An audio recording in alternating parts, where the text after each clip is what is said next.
Hello everyone and welcome to the class today, which is on the subject of proofreading and proofreading effectively. This is being able to check for all errors and mistakes. It could be spelling, grammar, punctuation, anything.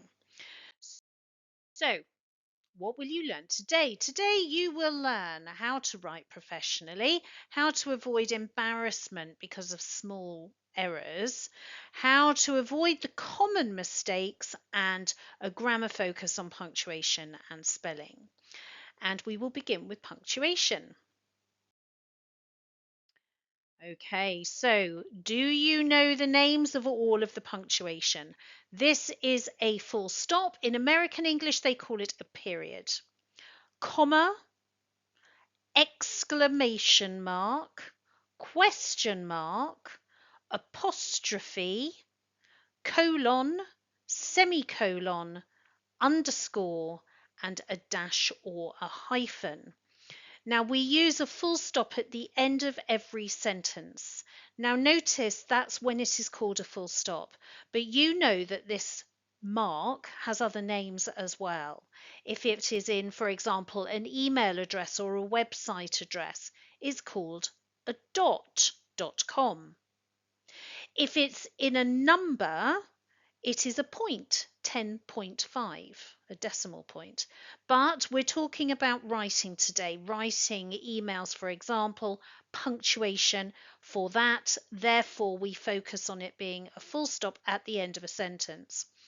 A comma just divides clauses within a sentence. Exclamation mark is to show surprise or shock at something. A question mark, of course, shows a question.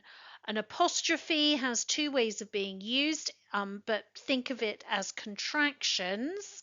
For example, he is, no, we say he's. He, H-E apostrophe S, but it can also show possession. My friend's car would be friend apostrophe S to show it's a possession. It has two ways of being used. Then we have a colon. We use that before we start a list. A semicolon is for dividing things in a list that are slightly more complex things with more words. If they are single words in a list, you just need a comma to divide them. An underscore, we usually see that these days in things like emails, and a dash or a hyphen is again used for either putting two words together to create a compound word or used in emails, that type of thing. Right, make sure you know the names of these because we're going to just use those names as we move forward. Now, some common spelling mistakes. There are many, but here are the main ones. The word definitely should be, look, notice the difference. It's not definite with an A, it's with an I. Definitely. It comes from the word finite. Receive. Oh, that one has come up exactly the same. RECEI. The point was the wrong one was meant to be IE. I think maybe its predictive text has changed it, but EI. We always do an EI after the letter C. If a word has the two letters before the C, it is IE. There we are. This is not correct. Address. What is the correct spelling? If you want to stop the video to think about it, please do. The answer is address. Double D, double S. Address. Separate. To separate something. Now you might look at that and think, well, that looks okay. No, it is not, because the E in the middle should actually be an A. separate, separate. But we say separate. It sounds like an E. Separate, or if it's a verb, separate. To lose something, this is a very common mistake. Many English people make this mistake as well. When you lose something and you're trying to find it, it's not L-O-O, it's a single O. Lose. Lose. We do have a word with the double O, and it's loose. It means something that's not really tight. It is loose. Tomorrow, what is wrong with that? It should only have one M. One M, two R's.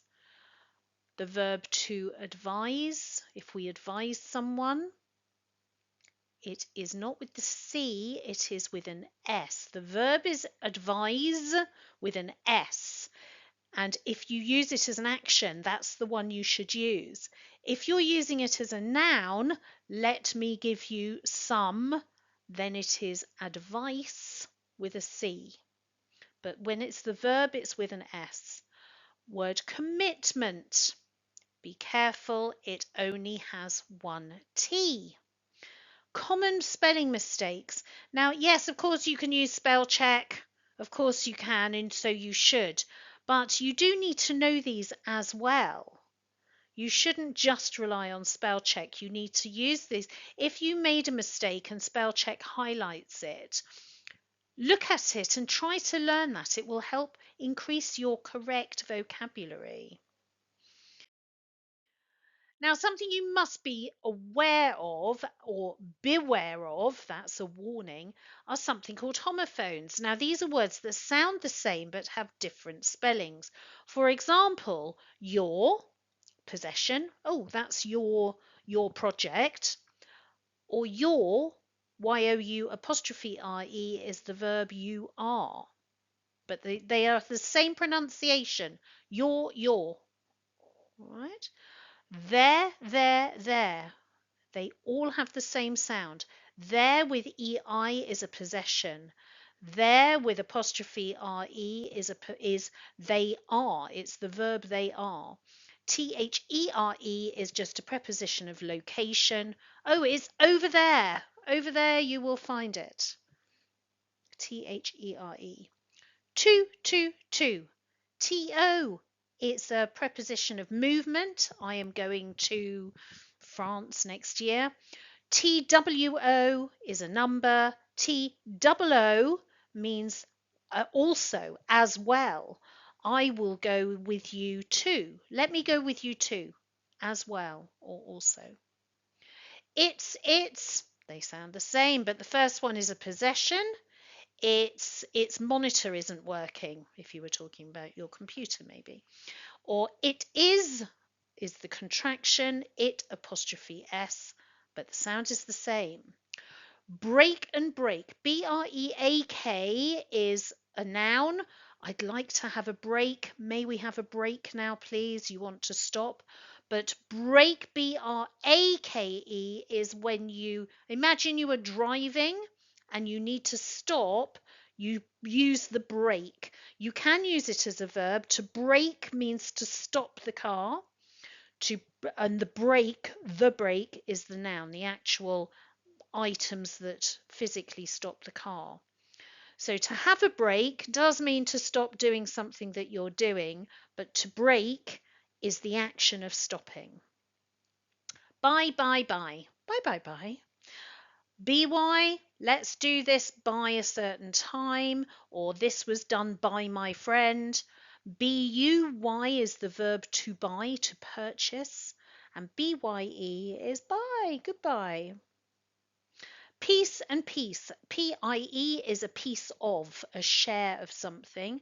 PEA, peace, is when it is calm and quiet. Right, peace. So beware of homophones because they can create wrong spelling, and sometimes be careful of the pronunciation. For example, at the beginning, your, they sound the same. YOU apostrophe RE is not your. You don't make that sound. It's your and your. They are the same sound. Okay, how many mistakes can you find? I'm going to show you an email with mistakes. I want you to stop the video and count how many mistakes you found. Okay, I'm going to move on and start showing you the answers. So, the first part, hi John. Hi needs a capital letter, John needs capital letter. Next. Sentence. The next sentence. Oh, it's going to do this each time. I hope you're well. It is you are well. I hope you are well. Look at the next sentence. I'm writing to confirm our meeting on Thursday. Okay, I'm writing has one T. Thursday, capital T. All days of the week, all months of the year have capital letters in English. Then, next sentence. We must start with a capital letter after a full stop. And the final sentence. Please must have a capital P. And just look at the sign off. Best regards, Susan. Almost. Best regards, Susan. You should have a capital B, and your name must have a capital letter to begin as well. There are 9 mistakes. Did you find 9? Okay. So now we're going to look at the reply. So John's reply to Susan. Notice, first of all, hi John, I hope you're well. I'm writing to confirm our meeting on Thursday. We will meet at the office at 10 a.m. Please bring the reports with you. Best regards, Susan. And here is a reply. It's not a very good one because there are lots of mistakes. Again, stop the video. How many mistakes can you find? You will be very surprised at the number. Okay, here we go. Hi, Susan. Right. Then I'm must have a capital I apostrophe. I'm fine, thanks. Full stop. No, capital N because it's after a full stop. No problem for 10 a.m. Thursday with a capital T. And before it was spelled with an IR and it's a UR plus the full stop. Next sentence. Notice next sentence. Which reports do you want? Last year's sales reports or this year's? Could you let me know? Could you let me now? David's in the office until 5 p.m. tomorrow. You know, it goes on and on and on. You can see there's very little punctuation. The next sentence begins with capital W and it's a question. Which reports do you want? Question mark. So the next sentence begins with a capital L. Last year's sales reports, apostrophe S to show possession. They are the sales reports of last year. Last year's sales reports or this year's question mark. Sorry, I do apologize. We've kind of jumped forward here, but could you let me know? Question mark. Could capital C. No is with KNOW, question mark. David's in the office until 5 p.m. tomorrow.